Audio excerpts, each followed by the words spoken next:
भीष्म की अखंड प्रतिज्ञा। एक बार हस्तिनापुर के महाराज प्रतीप गंगा के किनारे तपस्या कर रहे थे। उनके रूप सौंदर्य से मोहित होकर देवी गंगा उनकी दाहिनी जांघ पर आकर बैठ गई। महाराज यह देखकर आश्चर्य में पड़ गए। तब गंगा ने कहा, हे राजन, मैं जहनु ऋषि की पुत्री गंगा हूँ और आपसे विवाह करने की अभिलाषा लेकर आपके पास आई हूँ। इस पर महाराज प्रतीप बोले, गंगे, तुम मेरी दाहिनी जांघ पर बैठी हो, पत्नी को तो वामांगी होना चाहिए, दाहिनी जांघ तो पुत्र का प्रतीक है। आता मैं तुम्हें अपने पुत्रवधू के रूप में स्वीकार करता हूँ। यह सुनकर गंगा वहां से चली गई। अब महाराज प्रतीप ने पुत्र प्राप्ति के लिए घोर तप करना आरंभ कर दिया। उनके तप के फलस्वरूप उन्हें पुत्र की प्राप्ति हुई, जिसका नाम उन्होंने शांतनु रखा। शांतनु के युवा होने पर उसे गंगा के साथ विवाह करने का आदेश दे महाराज प्रतीप स्वर्ग चले गए। पिता के आदेश का पालन करने के लिए शांतनु ने गंगा के पास जाकर उनसे विवाह करने के लिए निवेदन किया।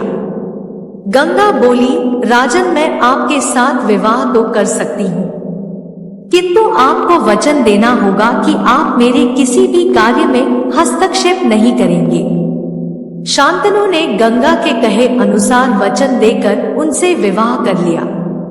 गंगा के गर्भ से महाराज शांतनु के 8 पुत्र हुए, जिनमें से 7 को गंगा ने गंगा नदी में ले जाकर बहा दिया और अपने दिए हुए वचन में बंधे होने के कारण महाराज शांतनु कुछ बोल न सके।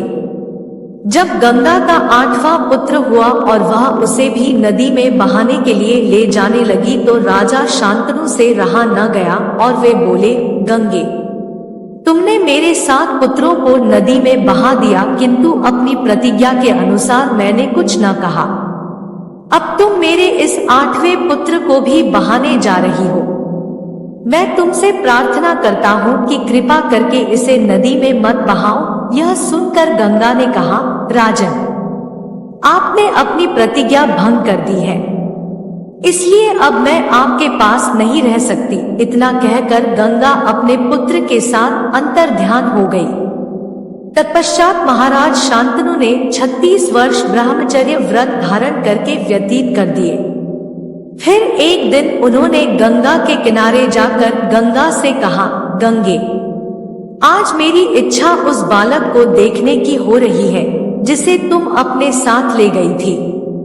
गंगा एक सुंदर स्त्री के रूप में उस बालक के साथ प्रकट हो गई और बोली, राजन, यह आपका पुत्र है तथा इसका नाम देवव्रत है, इसे ग्रहण करो। यह पराक्रमी होने के साथ विद्वान भी होगा। अस्त्र विद्या में यह परशुराम के समान होगा। महाराज शांतनु अपने पुत्र देवव्रत को पाकर अत्यंत प्रसन्न हुए और उसे अपने साथ हस्तिनापुर लाकर युवराज घोषित कर दिया। एक दिन महाराज शांतनु यमुना के तट पर घूम रहे थे कि उन्हें नदी में नाव चलाते हुए एक सुंदर कन्या दृष्टिगत हुई। उसके अंग अंग से सुगंध निकल रही थी। महाराज ने उस कन्या से पूछा, हे देवी, तुम कौन हो? कन्या ने बताया, महाराज, मेरा नाम सत्यवती है और मैं निषाद कन्या हूँ। महाराज उसके रूप यौवन पर रीझ कर तत्काल उसके पिता के पास पहुँचे और सत्यवती के साथ अपने विवाह का प्रस्ताव किया। इस पर धीवर निषाद बोला, राजन, मुझे अपनी कन्या का आपके साथ विवाह करने में कोई आपत्ति नहीं है, परंतु आपको मेरी कन्या के गर्भ से उत्पन्न पुत्र को ही अपने राज्य का उत्तराधिकारी बनाना होगा। निषाद के इन वचनों को सुनकर महाराज शांतनु चुपचाप हस्तिनापुर लौट आए। सत्यवती के वियोग में महाराज शांतनु व्याकुल रहने लगे। उनका शरीर दुर्बल होने लगा। महाराज की इस दशा को देखकर देवव्रत को बड़ी चिंता हुई।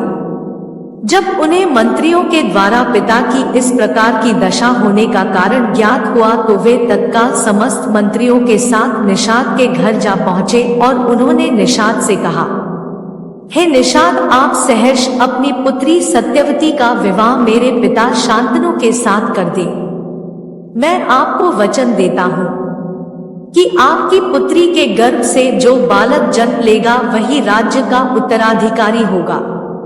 कालांतर में मेरी कोई संतान आपकी पुत्री के संतान का अधिकार छीन न पाए, इस कारण से मैं प्रतिज्ञा करता हूँ कि मैं आजन्म अविवाहित रहूंगा।